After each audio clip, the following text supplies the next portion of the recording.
Olá! Mais uma aula e hoje nós vamos tratar de um assunto que eu gosto muito.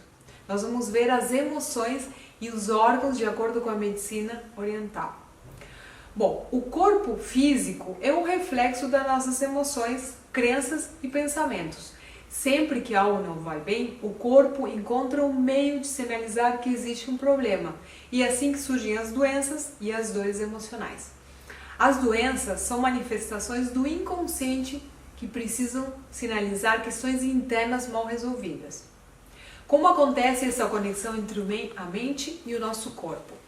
É importante compreender os componentes críticos de uma emoção. O primeiro componente é o componente subjetivo, como você experimenta essa emoção. Outro componente é o componente fisiológico, como seu corpo reage a essa emoção. E o terceiro, é o componente expressivo, como você se comporta em resposta a essa emoção. Sendo assim, não existe emoção sem impacto no nosso corpo, pois elas funcionam justamente como uma interface entre o nosso cérebro e o nosso corpo físico. Ao sentir uma emoção, isso nunca será insignificante para o nosso organismo. O seu corpo responde à maneira como você pensa e sente, e essa que é a conexão da mente e do corpo. Mas ninguém é perfeito. É quase que impossível a gente não sentir raiva, medo e outras emoções negativas. A questão é de não permanecer por muito tempo nessa emoção. O importante é resolver essa questão para que ela não cause impactos negativos ao nosso corpo. A cientista Candace Pert comprovou cientificamente que o corpo nada mais é do que o nosso cérebro emocional estendido. Portanto, tudo o que acontece no nosso corpo é o que antes aconteceu no nosso mundo invisível, no nosso cérebro emocional. Que mais cedo ou mais tarde, dependendo da forma como a gente cuide disso, isso pode se materializar em um desequilíbrio físico. Para que possamos verdadeiramente curar, precisaremos tratar três aspectos: o psicológico, o físico e o espiritual. De acordo com a medicina chinesa, cada órgão corresponde a uma emoção. E o desequilíbrio dessa emoção pode afetar também a função desse órgão. Por exemplo, raiva prolongada pode te levar a um desequilíbrio no fígado. E ao mesmo tempo, desequilíbrios no fígado podem produzir sintomas de raiva, que geralmente isso leva a um círculo vicioso. É mais ou menos como a situação do ovo e da galinha. Aqui está outro exemplo.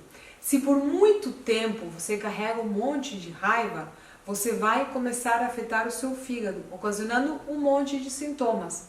Além disso, se você tem uma doença crônica no fígado, pode desenvolver um temperamento mais irritável, passará a ter dificuldades para tolerar frustrações ou até mesmo poderá se tornar uma pessoa deprimida.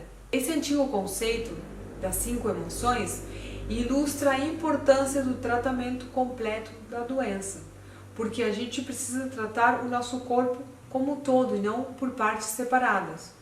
Uma doença, um problema físico, afeta ao nosso ser. Bom, vejamos quais são as emoções e os órgãos. Primeiro, a raiva. A raiva está associada ao fígado. Pela sua natureza, a raiva causa o aumento do Qi, o que provoca o rosto e os olhos avermelhados, dores de cabeça, vertigens, e isso coincide com o padrão de aumento que chamamos de fogo no fígado.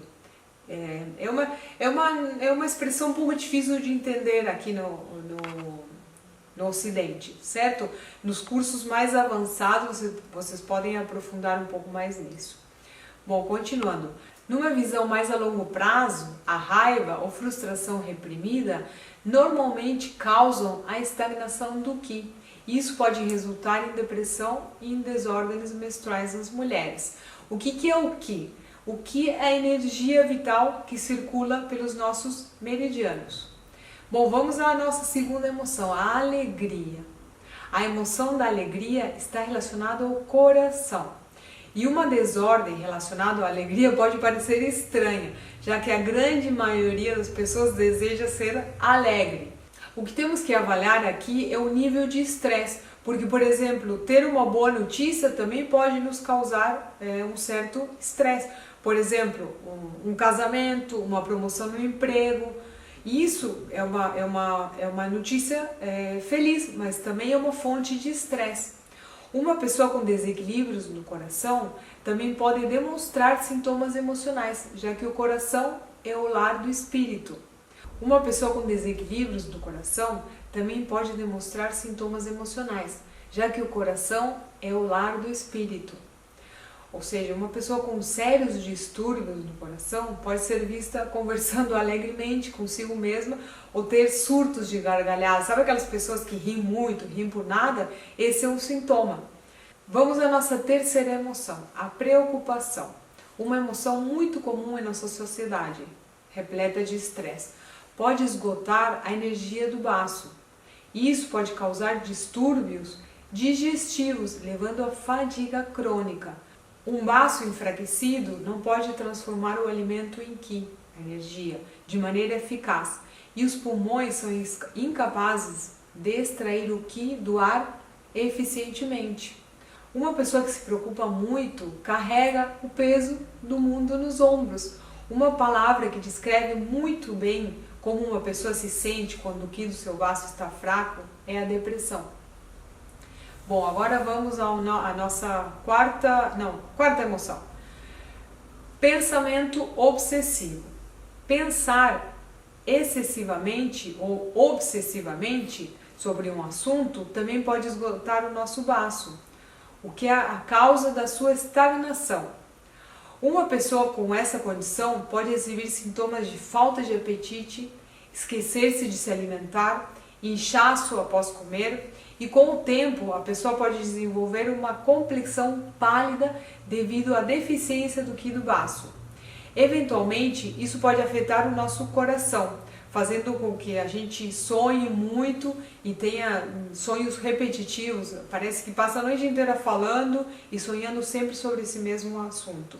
Geralmente os estudantes são afetados por esse desequilíbrio. Vamos à nossa outra emoção, a tristeza. A tristeza afeta os pulmões, produzindo fadiga, falta de ar, choro ou depressão. O tratamento dessa condição envolve a acupuntura ao longo dos meridianos do pulmão e do rim.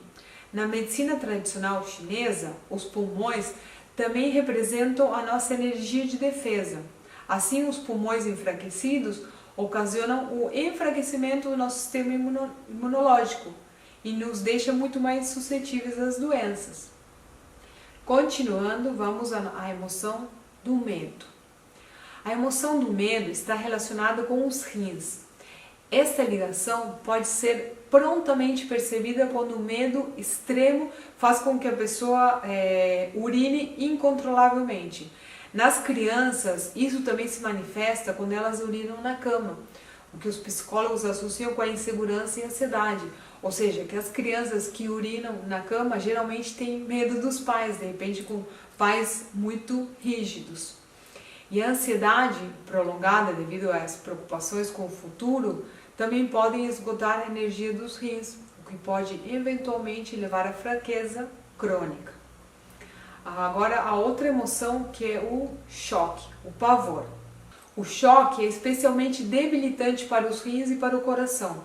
A reação lutar ou fugir de estresse causa libertação excessiva de adrenalina nas glândulas adenais ou suprarrenais, que se localizam sobre os rins. Isso faz com que o coração responda com palpitações, ansiedade e normalmente insônia.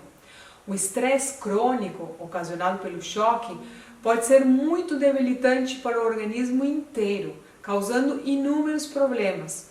O choque severo pode ter um efeito duradouro sobre o coração, como acontece em vítimas de síndrome de estresse pós-traumático. Bom, finalizamos a nossa aula. Qualquer dúvida pode nos enviar suas dúvidas por e-mail e nos vemos na próxima aula. Até lá!